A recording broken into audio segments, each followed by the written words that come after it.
नमस्कार। आपका birth detail मिला 10 अप्रैल 1987। प्रातः 10:45 पर आपका जन्म हुआ। जिस समय आपका जन्म हुआ उस समय जो लग्न है वो मिथुन लगन उदय हो रहा था। ये मिथुन लगन है। और चंद्रमा यानी आपकी राशि का मालिक जो कि सिंह राशि में चंद्रमा गोचर कर रहे थे। चंद्रमा 9 डिग्री 18 मिनट के यहाँ चंद्रमा है, सिंह राशि में मघा नक्षत्र में है, यानी ये बच्चा मूलों में पैदा हुआ है। साथ ही साथ चंद्रमा ही इस कुंडली का एक बहुत ज़्यादा मुख्य विषय है, उसके बारे में मैं सबसे लास्ट में बात करूंगा आपसे। मिथुन लगन एक वायु तत्व राशि का लगन है, बौद्धिक विचारों का लगन है, व्यापारिक लगन है, यानी ऐसे व्यक्ति के मन में जो विचारों का आवागमन है वो चलता रहता है। मैंने ऐसे लोगों से बातें भी की हैं, वो अपने बारे में बताते हैं कि हम शरीर से इतना काम नहीं लेना चाहते, लेकिन हाँ हमारी दिमाग की योजनाएं ऐसी हैं कि हम बैठे बिठाए आदमी को विदेश में पहुंचा दें और उसका बिजनेस भी वहाँ सेटअप करा दें। इतनी हमारे अंदर काबिलियत है, इतनी योजनाएं हम अपने अंदर रख सकते हैं। तो वैसा ये लगन है। लगन पर किसी भी ग्रह का प्रभाव नहीं है, लेकिन लगन का मालिक जो है वो बुध है। बुध दशम भाव में बैठा।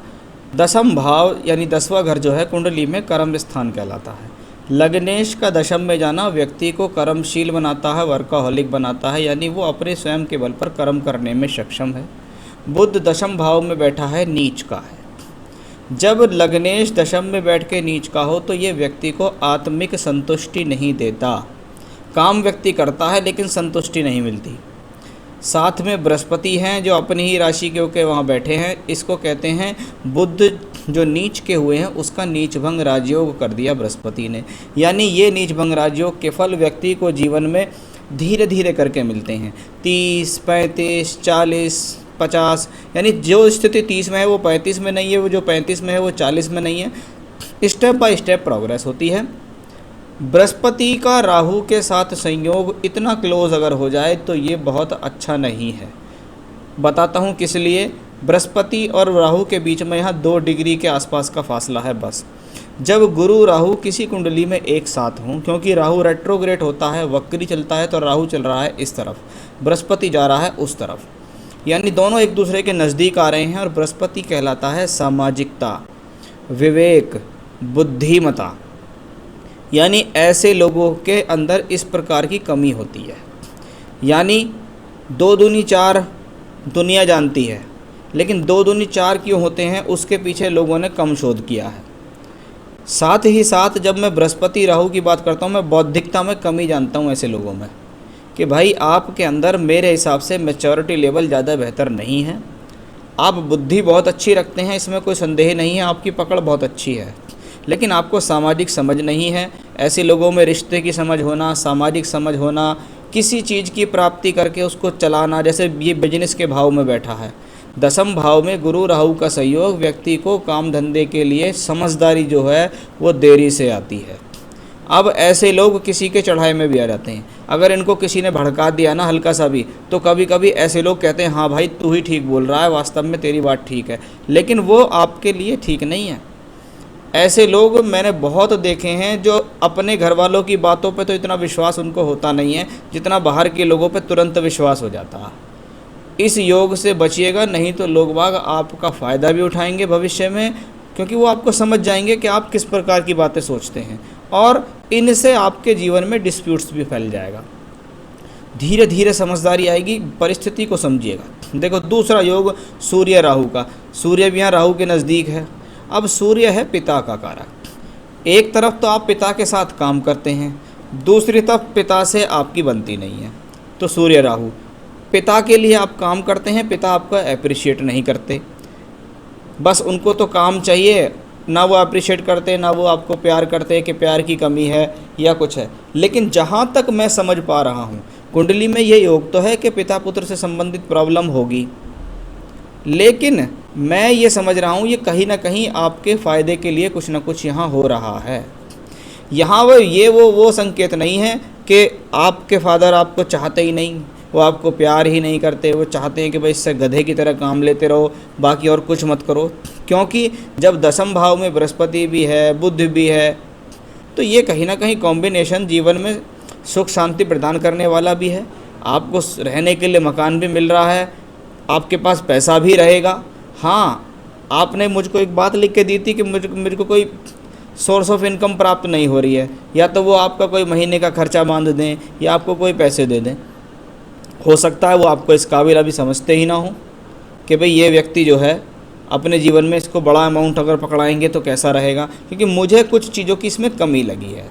आपकी स्थिति क्या है, क्या कहानी आपके ऊपर बीत रही है वो आप जाने, लेकिन मैं हॉरोस्कोप का लेवल चेक कर रहा हूँ कि यार बुध जो बुद्धि का कारक है वो परफेक्ट है, लेकिन बृहस्पति जो समझदारी का कारक है वो परफेक्ट नहीं है। इसका मतलब कहीं ना कहीं आपकी समझदारी में कमी है। चलिए आगे बात करते हैं आपके प्लैनेट शुक्र की। शुक्र इस कुंडली के अंदर पंचमेश हैं, नवम में बैठे हैं। यदि व्यक्ति अपने जीवन में चाहे तो स्वयं के बल पर अच्छी एजुकेशन प्राप्त कर सकता है, हायर एजुकेशन प्राप्त कर सकता है। संतान प्राप्ति के लिए भी यह ठीक संयोग है। साथ ही साथ शुक्र नवांश कुंडली में लगन में बैठ के पंचम भाव को देख रहा है और सूर्य पंचम भाव को यहाँ देख रहा है। कभी कभी मैंने देखा है लोग बाग अपनी मनपसंद विवाह करते हैं, जानकारी में विवाह हो जाता है, या मनपसंद अपनी मर्जी का विवाह, या घर परिवार पहले से उस लड़की को जानते हों, परिवार को जानते हों, वैसे संयोग भी यहाँ दिखाई देते हैं। लव रिलेशन के भी कॉम्बिनेशन यहाँ दिखते हैं। शनि अष्टम भाव में छठे घर में बैठे हैं। छठे घर में शनि बैठा है, साथ में नौवें घर का मालिक यानी पिता के घर का मालिक यहाँ है, उसको मंगल देख रहा है। ये दूसरा कॉम्बिनेशन हुआ पिता और पुत्र के बीच में डिस्प्यूट्स का। साथ ही साथ मैं आपका चतुर्थांश द्वादशांश कुंडली भी देखना चाहूँगा, माता पिता के लिए देखी जाती है। यहाँ पे सूर्य शनि की राशि में द्वादश भाव में हैं। आपने जो एक माता वाली बात कही वो मुझे कुछ इतना अच्छा नहीं लगी, लेकिन हाँ पिता के साथ तो स्थितियाँ मुझे दिखाई देती हैं। लेकिन एक बात मैं आपको बता दूँ, सूर्य दशम भाव में है, बृहस्पति भी साथ में है, लग्नेश बुध भी है, नवमेश छठे घर में है, यानी पिता आपके लिए जो भी कर रहे हैं वो गलत नहीं कर रहे हैं, सही है। ये स्थिति हो सकता है आपको आज समझ में ना आए, लेकिन आगे भविष्य में समझ में आ जाएगी। शनि का छठे घर में होना व्यक्ति को मेहनती पराक्रमी बनाता है, हिम्मती बनाता है, स्वयं के बल पर कुछ कार्य सिद्ध करने में भी सक्षम होता है। ऐसा व्यक्ति मंगल जब शनि को देखें तो जीवन में शनि में मंगल या मंगल की अंतर्दशा या शनि की अंतर्दशा आए तो आपको अपनी हेल्थ का ध्यान रखना चाहिए, चोट ना लग जाए, कहीं गिर ना पड़े, कोई एक्सीडेंट ना हो जाए, कोई झगड़ा झंझट ना हो जाए, उन चीज़ों का भी व्यक्ति को जीवन में बहुत ज़्यादा ध्यान रखना चाहिए। अब बात करूंगा सबसे मुख्य ग्रह चंद्रमा की। बुध बुद्धि का कारक, बृहस्पति समझदारी का कारक। जैसे बुद्ध शिक्षा और विद्या में बहुत बड़ा अंतर होता है। शिक्षा होती है 2 दूनी 4, विद्या होती है हमें बड़ों का सम्मान करना चाहिए। ये कुछ बातें जो आपको समाज से सीखने को मिलती हैं वो स्कूल में नहीं पढ़ाई जाती। अब इसमें तीसरा प्लैनेट इन्वॉल्व है चंद्रमा। शास्त्र कहता है चंद्रमा मन सो जात, चंद्रमा मेरे मन का कारक है।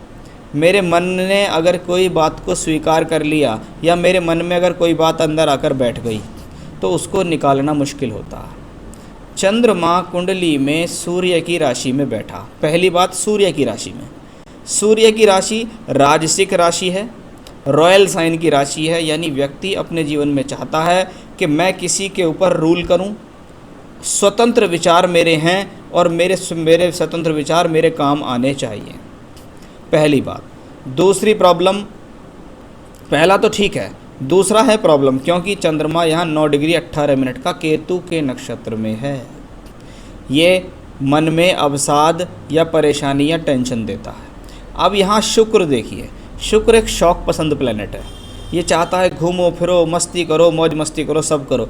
वो चंद्रमा को देखता है, इसलिए वो आपके मन को उकसाता है कि भाई तुम्हारे भीतर ये सब चीज़ें होनी चाहिए, तुम ज़िंदगी में मौज लो। अब प्रॉब्लम आई है चंद्रमा को। चंद्रमा को सबसे पहले मंगल ने देखा, मंगल की चौथी दृष्टि चंद्रमा के ऊपर पड़ी। ये छठे घर का मालिक है, इसलिए ये आपको बीमारी भी दे सकता है, टेंशन देगा, एग्रेशन देगा, चिड़चिड़ाहट देगा, झुंझलाहट देगा। शनि जो कि मंगल की राशि में बैठे हैं वो 10वीं दृष्टि से चंद्रमा को देख रहे हैं, यानी आपका चंद्रमा है दूषित चंद्रमा। चंद्रमा के दोनों तरफ कोई शुभ ग्रह नहीं। चंद्रमा को दो अशुभ ग्रह शनि मंगल देखते हैं। यानी जब जब जीवन में चंद्रमा की दशा आएगी आपको मानसिक रूप से प्रॉब्लम देगी। आप किसी भी के लिए भी अपने मन में जहर उगल सकते हैं, किसी के लिए भी मन में कोई गलत बात रख सकते हैं, मन के अंदर गलत धारणाएं बना सकते हैं कि भाई मेरे साथ तो ऐसा हो रहा है, मेरे साथ वैसा हो रहा है, वो मुझको ऐसा कर रहा है, ये मुझे ऐसा कर रहा है। यानी मानसिकता से सब चीज़ें जुड़ी हुई हैं। आपका मन खुश नहीं है, मन परेशान है, मन में खिन्नता है, उदासी है, चिड़चिड़ाहट है, एग्रेशन है, किसके ऊपर जाके अपना फ्रस्ट्रेशन निकालूं, वो सब चंद्रमा से आता है।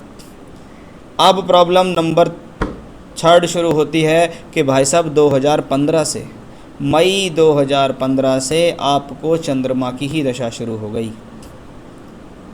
इसको कहते हैं भोग काल। आप अगर पिताजी के साथ काम भी ना कर रहे होते ना और कहीं नौकरी भी कर रहे होते तो भी आपके साथ यही प्रॉब्लम होती कि 10 साल की दशा चंद्रमा की जीवन में आई, 2015 से आई, और जिन जिन चंद्रमा के बारे में मैंने आपको बताया वो प्रॉब्लम्स आपके साथ शुरू हो गई।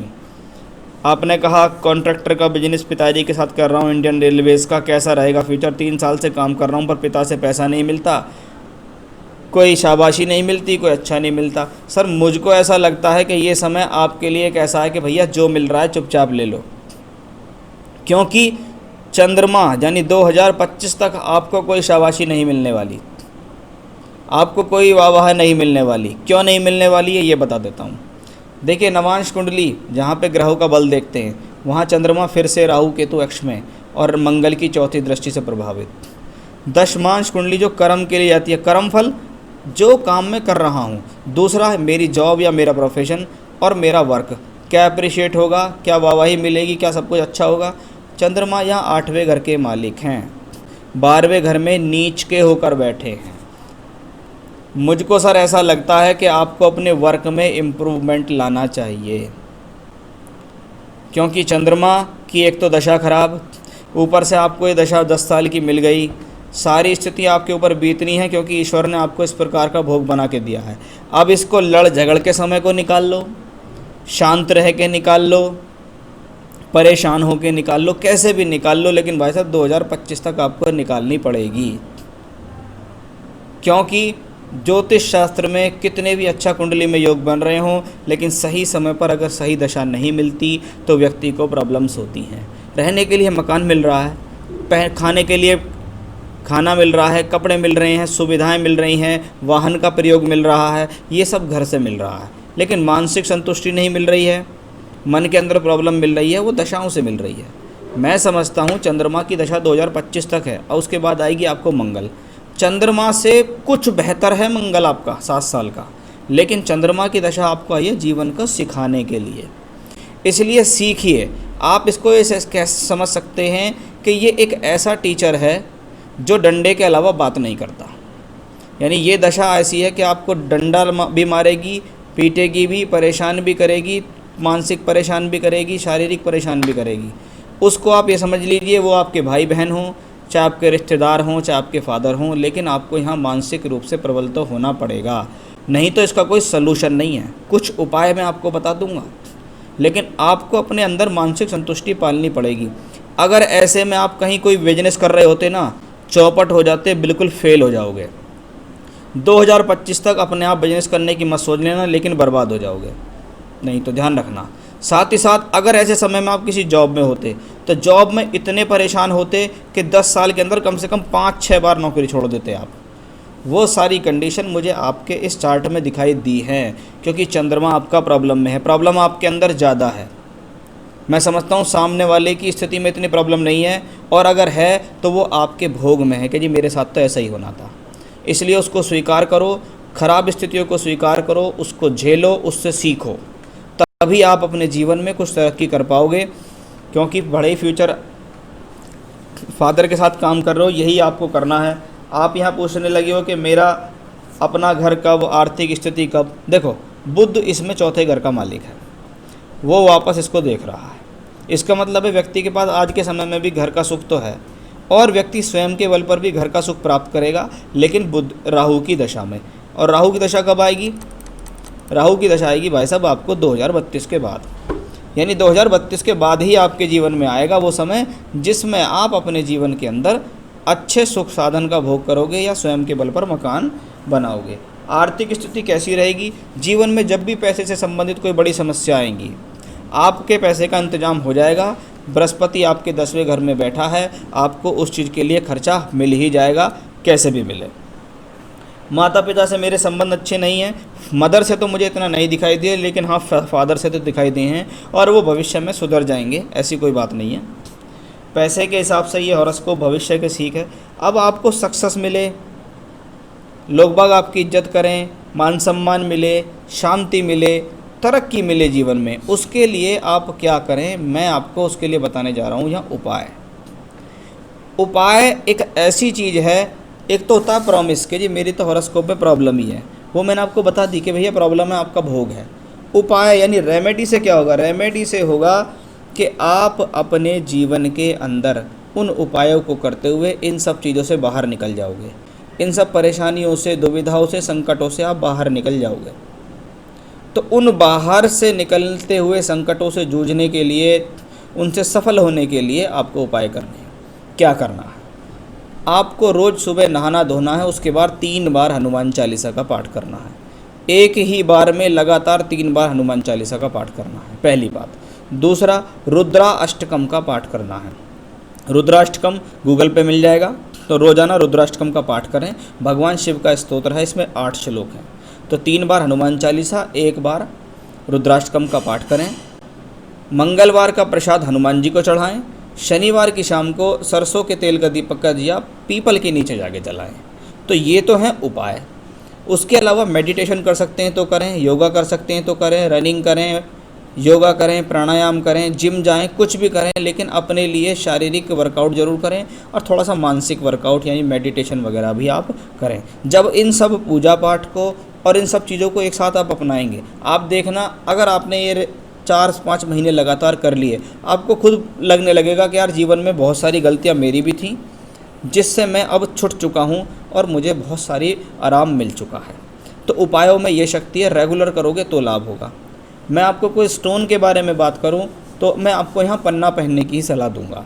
सीधे हाथ की कनिष्ठ उंगली में एक अच्छा सा चांदी में आपको पन्ना धारण करना होगा। वो आपकी बुद्धि के लिए, मानसिकता के लिए, प्रोफेशन के लिए सब तरीके से बेहतर रहेगा। तो आपको यहाँ पहनना है एक अच्छा सा पन्ना, वो आपके लिए एक अच्छा स्टोन है। आप चाहें तो मुझसे भी उसकी रिंग बनवाकर प्रोवाइड मैं आपको करा सकता हूँ, सर्टिफाइड स्टोन। तो ये करना है। जो बात मैंने समझाई है को समझिए। इस वीडियो को 1, 2, 3 बार समझेंगे, सुनेंगे तो आपको हो सकता है बहुत सारी गुत्थी आपकी सुलझ जाएंगी। मैं समझता हूँ मन में धारणाएं कुछ ज़्यादा हैं, इतना प्रॉब्लम इस हॉरोस्कोप में है नहीं जितना आपने मुझको लिखकर या दर्शित करके दिया है। तो बात को समझिएगा और जो चीज़ मैंने आपको बताई उनको फॉलो करिएगा, आपको निश्चित इसका अच्छा परिणाम मिलेगा। नमस्कार।